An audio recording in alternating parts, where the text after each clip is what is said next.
Selamat pagi, kami dari kelompok 6 yang beranggotakan yang pertama saya Yulinda, kedua Yusi, ketiga Reli Artika, keempat Indri Kristin, kelima Kalista Sena Ranwenda. Di sini kami mempresentasikan hasil diskusi kami yang berjudulkan Sistem Informasi Akuntansi Pendapatan Jasa Ekspedisi Pengiriman Barang pada CV Trans Kalimantan Pontianak. Di sini saya akan menjelaskan proses bisnis sistem berjalan. Yang pertama, prosedur registrasi. Customer datang ke tempat jasa pengiriman barang untuk melakukan pengiriman, kemudian customer menanyakan harga untuk melakukan pengiriman ke bagian administrasi. Setelah itu, bagian administrasi memberikan penjelasan mengenai harga dan memberikan daftar harga ke customer. Yang kedua, prosedur pembayaran. Setelah customer mendapatkan surat tanda terima barang dari bagian admin, maka selanjutnya dilakukan penimbangan barang. Hasil dari penimbangan dimasukkan ke dalam nota pengiriman barang untuk mengetahui biaya pengiriman barang. Yang ketiga, prosedur pengiriman. Berdasarkan nota pengiriman barang, setiap minggu bagian admin merekap semua nota pengiriman. Pengiriman nota barang yang telah diisi akan dimasukkan ke dalam komputer, maka hasil proses tersebut yaitu rekap nota pengiriman barang dan surat jalan supir. Surat jalan supir rangkap pertama diberikan kepada supir, sedangkan rangkap kedua diarsipkan bersama rekap nota pengiriman barang. Yang terakhir, prosedur pembuatan laporan. Setiap akhir bulan, bagian admin membuat laporan dengan melihat rekap nota pengiriman barang, kemudian diserahkan kepada pemilik laporan, disimpan oleh pemilik sebagai arsip laporan pengiriman barang setiap bulannya. Baiklah, saya akan menjelaskan use case diagram. Use case diagram mendeskripsikan sebuah interaksi antara satu atau lebih aktor dengan sistem yang akan dibuat.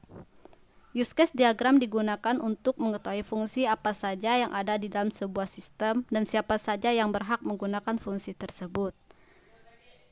Ini use case yang telah kami buat. Admin melakukan login. Admin menginput data pengirim, input data pelanggan, input data kota, input data barang, input data mobil, input data transaksi. Kemudian admin membuat laporan, kemudian admin mencetak laporan. Selanjutnya, activity diagram. Yang pertama, activity diagram login. Di sini, admin memulai tampilan halaman login. Admin memasukkan username dan password. Aplikasi cetak data user. Dalam aplikasi memiliki dua pilihan. Admin dapat memasukkan username dan password kembali, atau admin kembali kepada tampilan menu utama. Finish.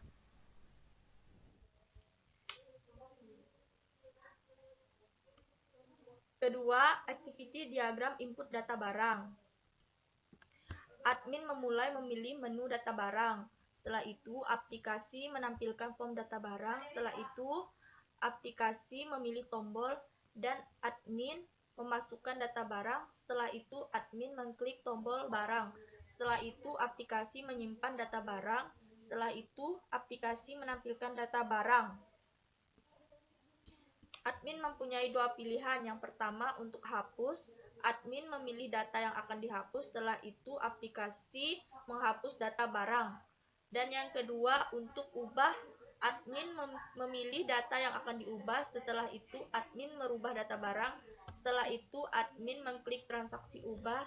Dan setelah itu, aplikasi mengupdate data barang mempunyai dua pilihan. Yang pertama, untuk menutup form, dan yang kedua transaksi keluar. Selesai.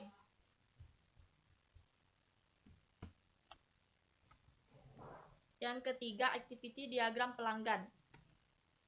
Admin memulai memilih menu pelanggan. Aplikasi menampilkan form data pelanggan. Setelah itu, aplikasi memilih tombol. Setelah itu, admin memasukkan data pelanggan. Setelah itu, admin mengklik tombol simpan, kemudian aplikasi menyimpan data pelanggan, kemudian aplikasi menampilkan data pelanggan. Admin mempunyai dua pilihan. Yang pertama, untuk hapus, admin memilih data yang akan dihapus, kemudian aplikasi menghapus data pelanggan. Dan yang kedua, untuk ubah, admin memilih data yang akan diubah. Setelah itu, admin mengubah data pelanggan. Setelah itu, admin mengklik tombol tombol ubah. Setelah itu, aplikasi mengupdate data pelanggan. Aplikasi mempunyai dua pilihan. Yang pertama, mengupdate data pelanggan, atau admin mengklik tombol keluar. Setelah itu, aplikasi menutup form. Selesai.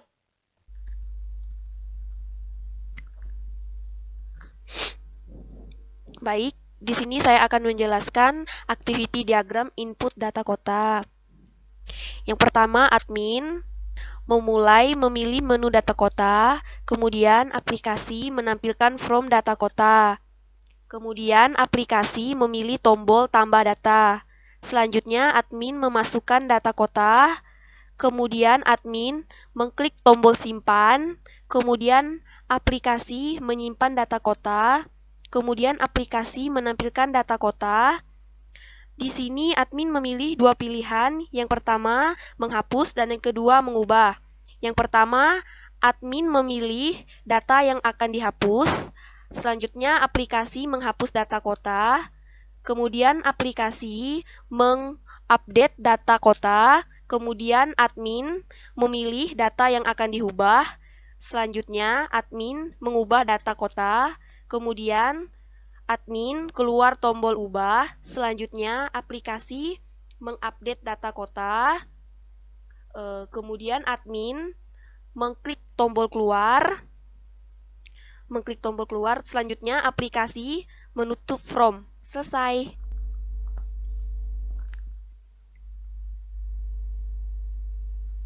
Selanjutnya, activity diagram transaksi.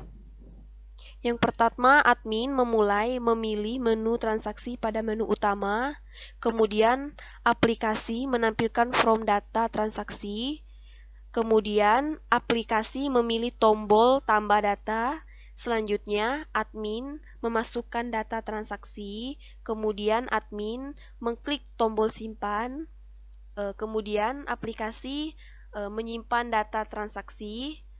Selanjutnya, aplikasi menampilkan data transaksi.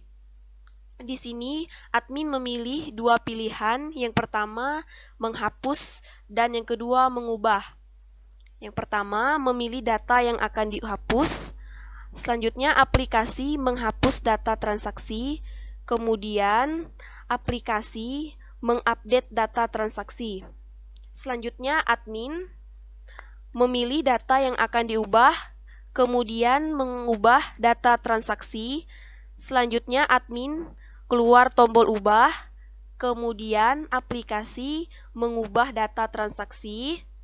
Selanjutnya admin mengklik tombol keluar. Selanjutnya aplikasi menutup from. Selesai.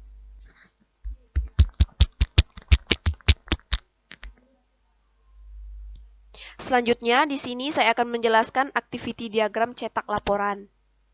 Yang pertama, admin memulai menampilkan halaman menu utama, kemudian admin pilih data transaksi, selanjutnya aplikasi mengklik tombol cetak pada from transaksi, kemudian aplikasi mengupdate data laporan, kemudian aplikasi menampilkan data laporan, selanjutnya admin mengklik tombol keluar, kemudian aplikasi menutup from laporan. Selanjutnya, di sini saya akan menjelaskan ERD pada CV Trans Kalimantan Pontianak. ERD yang terdiri dari beberapa entitas. Yang pertama, entitas pelanggan. Pada entitas pelanggan memiliki beberapa atribut. Yang pertama, ID pelanggan, nama, alamat, email, dan telepon. Kemudian, pelanggan melakukan transaksi. Pada entitas transaksi memiliki beberapa atribut.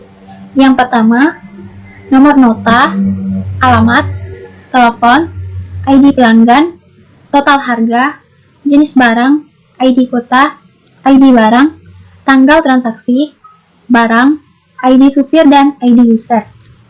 Kemudian, transaksi tersebut akan diproses oleh user.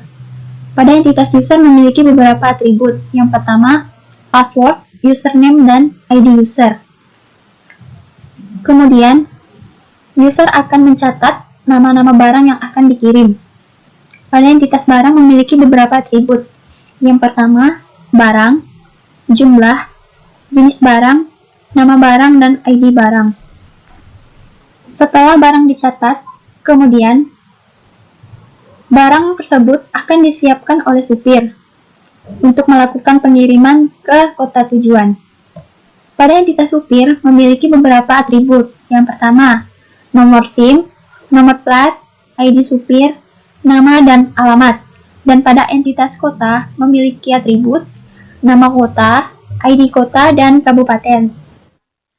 Selanjutnya, saya akan menjelaskan Logical Record Structure atau LRS, yang terdiri dari tabel detail, yang beratribut nota, nama barang, satuan, rincian, keterangan.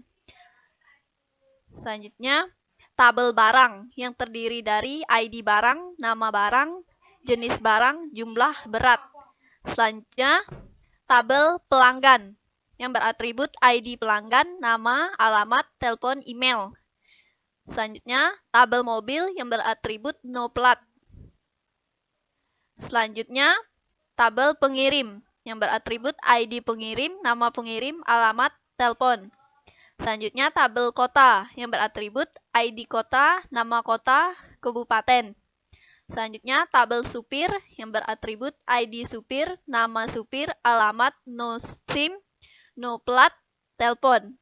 Selanjutnya, tabel user yang beratribut ID user, nama, alamat, jenis kelamin, username, password.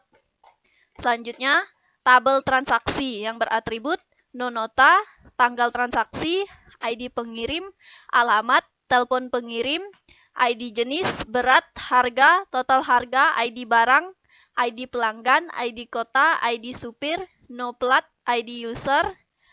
Selanjutnya, tabel jenis yang beratribut ID jenis, nama jenis.